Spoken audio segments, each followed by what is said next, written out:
we're heading to the Science Center. We have so many cool museums and things going on here in the Metro Detroit area. We're so lucky to have them in our backyard. Anna Sterner is with the Michigan Science Center. You're an educator. Anna, what are you going to teach us today? Well, we are going to demo an activity that we are talking about today on our weekly science program, which is called Echo Live. Every week on Echo Live, we talk about a different science topic. We don't like to be restricted by just one thing because, of course, we are the Michigan Science Center, so we will talk about just about anything. But today is a really cool episode for us because we're going to talk about something that anyone can go outside today or this week, or especially this fall, and do themselves. We're going to talk about the science behind the changing colors of the leaves that we see outside. We'll talk a little bit about how you can identify some Michigan native tree species, and then we'll do a really cool experiment talking about how you can actually extract some of those really beautiful pigments that we see in some of the various leaves we find outside. So, Anna, is the museum reopened right now to the public? How is that working? We are. So we reopened to the public on July 10th. We took a little bit of time from our official allowed to open date to make sure we had all of our safety protocols in place before we officially reopened and let guests come back inside. You'll notice that the building is a little bit different. We've rearranged a lot of our exhibits to ensure more space for social distancing. There are hand sanitizer dispensers all over our building. We are really excited that people have been very, very positive about our reopening. People have been so excited to come back because up until July, people had no choice but to experience just our virtual programs online. And now they can do both because we are still serving people who are learning virtually, but also allowing people into the building as well. Anna Sterner with us. She is the science educator at the Michigan Science Center, joining us today on the Oakland County MegaCast. So, of course, you got the live Echo Science demonstrations. Beyond that, are there other virtual forms of learning or other virtual forms of engaging with the Michigan Science Center that are available during this time? And are there also some opportunities maybe in person now that we're a little further into the pandemic? There are. So starting back in March when the state shut down, we launched Echo Live. We started doing daily science programs that were free for anyone to tune into. And we're continuing to do those programs on a weekly basis now that school has started back up for the fall. But if you are a classroom learner or a teacher who is looking for even more experiences for your students, or if you are a homeschool parent who is teaching your child at home, we have all sorts of other resources online as well. We are developing virtual field trips. Those consist of interactive games and lessons that we've developed online that you can do at your own pace. We talk about weather, we talk about space.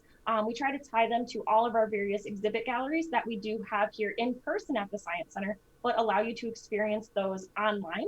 We've also been providing at-home science activity guides for activities that people might have seen on some of our Echo Live episodes. We provide activity guides so that people can try those activities with a step-by-step instruction guide at their own pace. And we love seeing people post some of those activities that they've tried at home. Lots of people have been inspired by something they've seen online and got to try it themselves. And we love when people share their results of their own experiments with us. But we are also reopened to the public, so people can come visit our building right here in Midtown Detroit. We had a free Summer of Science, and we are continuing to be open this fall. We are open Thursday through Sunday from 10 a.m. to 4 p.m. You should go online, go to the Michigan Science Center's website to reserve your tickets in advance.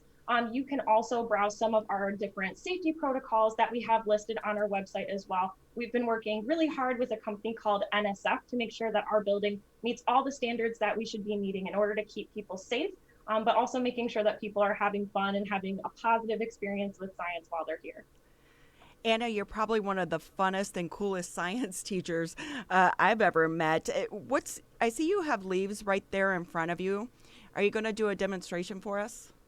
We are. So I just took a really brief walk down my street before I headed into work this morning so that I could collect some specimens or living things for our experiments today. And you'll notice that all these leaves are pretty different. They're different colors, they're different shapes. And this is part of what we're going to be talking about today. We're going to be talking about using something called a dichotomous key.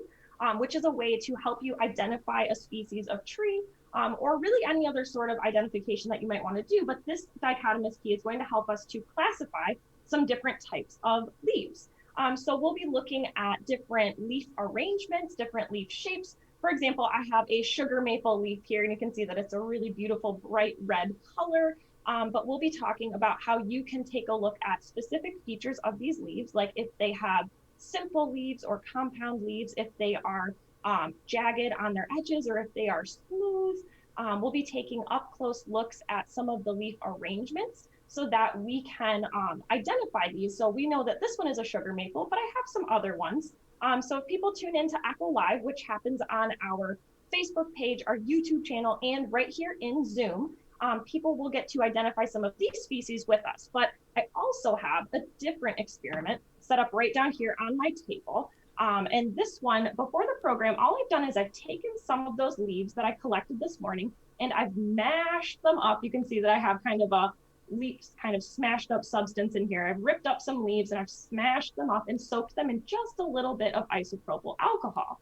What that's done is it's actually let me release some of those beautiful pigments that we find inside the leaves. So this one is a pretty bright green color because I got it from these very, very green maple leaves that are pretty early on in their process of breaking down. But then I also took some of those red sugar maple leaves. These ones are going through that color change that I'm sure we all recognize is going on right now outside with most of the leaves that we see. I've done the same thing, and you can see that this substance is a little bit more red. What we're going to be teaching people how to do today is how you can actually separate the different types of pigments that we find inside leaves. The green is what we call chlorophyll, and this is definitely the most prominent color that we see in leaves for most of the year. Chlorophyll is green. It comes from those chloroplasts, which we find inside most plant cells or all plant cells, and gives them that bright green color. And we're going to use a process called chromatography in order to separate the pigments that we have down there inside our liquid. I've done a little bit of pre-work before our time together here. And I've just taken a small strip of paper towel, but a coffee filter would work great for this as well. And I've kind of taped it to a skewer, or you could use a popsicle stick. And I'm just going to set it down just barely inside our liquid. And you can see that that liquid is starting to slowly travel up the strip of paper towel. The process of that liquid traveling up the paper towel is called capillary action. And that's actually the exact same action that plants use in order to draw water out of the ground and get it into their various leaves and branches in order for them to survive. So I've done this twice. So we have one that we're dipping down here inside our green pigment, that chlorophyll, but we're also going to set one down inside our red liquid.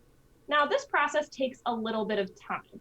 Capillary action works slowly, but that's a good thing. This process that we call chromatography is going to actually allow us to separate the different pigments that we find inside leaves. The color that we see in red leaves is because of a chemical called anthocyanin. Anthocyanin only appears as chlorophyll, the green pigment, starts to break down. And this happens because these trees start to get less sunlight as we move into fall.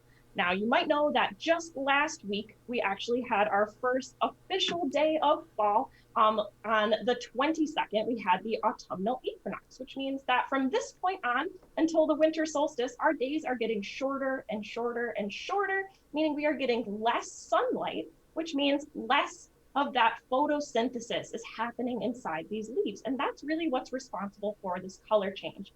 As they get less sunlight, there is less chlorophyll being produced by the process of photosynthesis. These trees go into winter mode, and they start to turn red as the chlorophyll breaks down and turns to anthocyanin. But of course, we see other colors besides just red and green. I have some kind of yellow leaves here, and that's because of a pigment called xanthophyll. And xanthophyll is actually present all year round. It's always in the leaves. We just don't notice it until the chlorophyll starts to disappear. But our process of chromatography, which is happening down on our strips of paper, is going to allow us to separate all the pigments that could possibly be inside the leaf right now.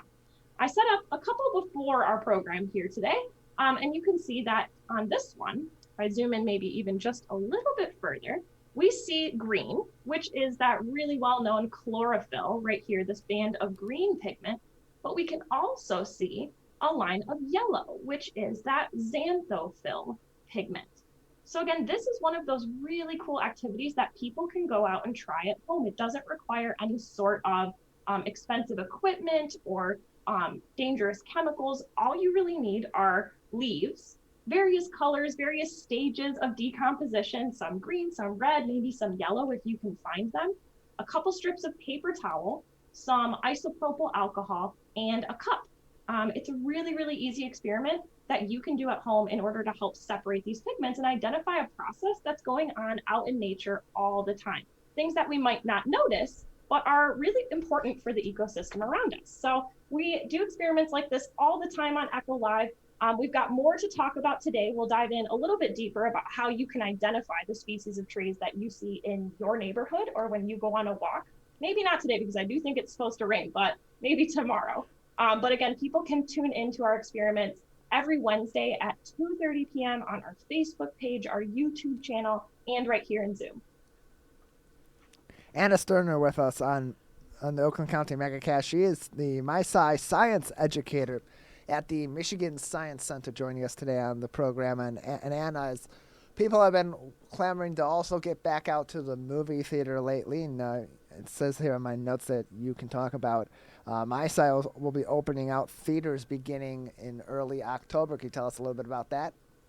Yes, if you're like me, I have missed going to the movies. Definitely ready to reopen our theaters here and do so safely. But we do have 2 theaters that will be reopening to the public on October 9th, which is next Friday. Our IMAX Dome Theater is actually the largest IMAX screen in the state of Michigan. And starting October 9th, we will be showing the movie Tenet. It's a Warner Brothers movie. It's a spy thriller. And so we'll have multiple showings of that movie every day that we are open, Thursday through Sunday. And then we also have our 4D engineering theater where we'll be showing a film called Backyard Wilderness, which is pretty great for the topic we just talked about. But in our 4D theater, which has lots of special effects, we'll be talking about the animals and nature that you can find right in your own backyard. So 2 theaters here at the Michigan Science Center. While you're here, you can also experience our various exhibits and hands-on activities that are going on throughout the day. So it's even better than a movie theater because you get more than just your regular theater experience. Our capacity will be limited, of course. We are making sure that we are being safe as we reopen our theaters, so you will need to reserve your tickets online in advance. Go to the Michigan Science website so that you can do that. And again, our movies start playing next Friday, October 9th. Anna, your enthusiasm for science is very catching on. You seem like you just absolutely love science. And this is a good way for parents to get involved with their kids as well. How do you decide which experiment you're going to do?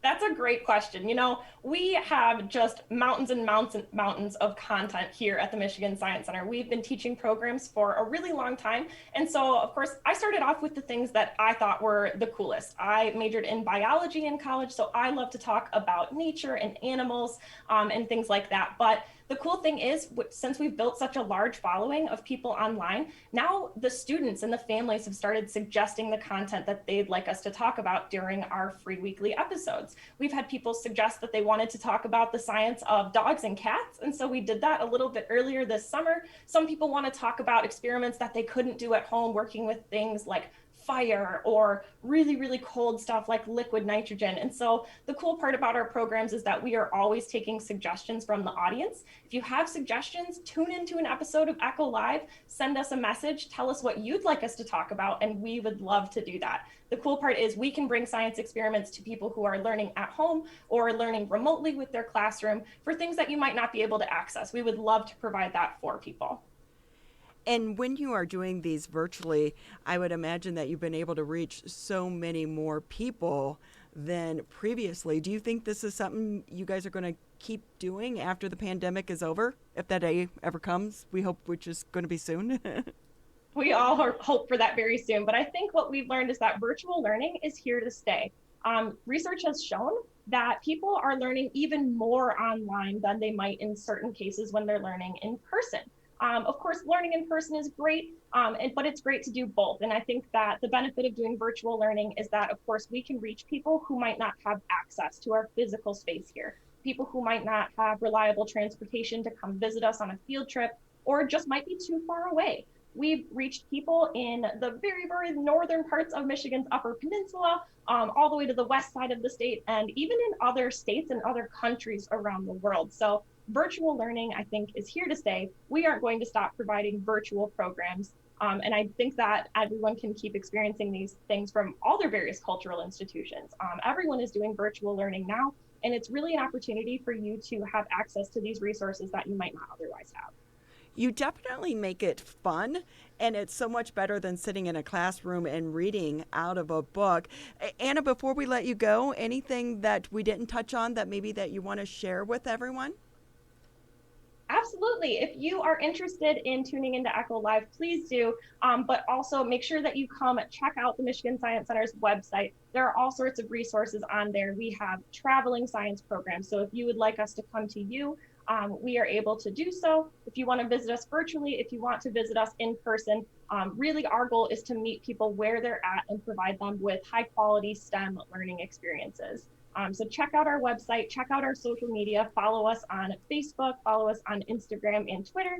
And I know there's just a little bit of something for everybody. Anna, thank you for being with us. I'm going to go home today, get out on the trail, pick up some leaves, and I'm going to try your experiment. That's awesome. Thanks so much. Anna with us. Check out the Michigan Science Center. Have you ever been there, Tyler? I've not. No. Oh, it is so incredible. It really is a lot of fun. It's a great way for kids to get excited about science because sometimes it could be hard to kind of grasp some of the concepts, and they definitely make it fun and spark that enthusiasm for science. So thank you to Anna and her team at the Michigan Science Center.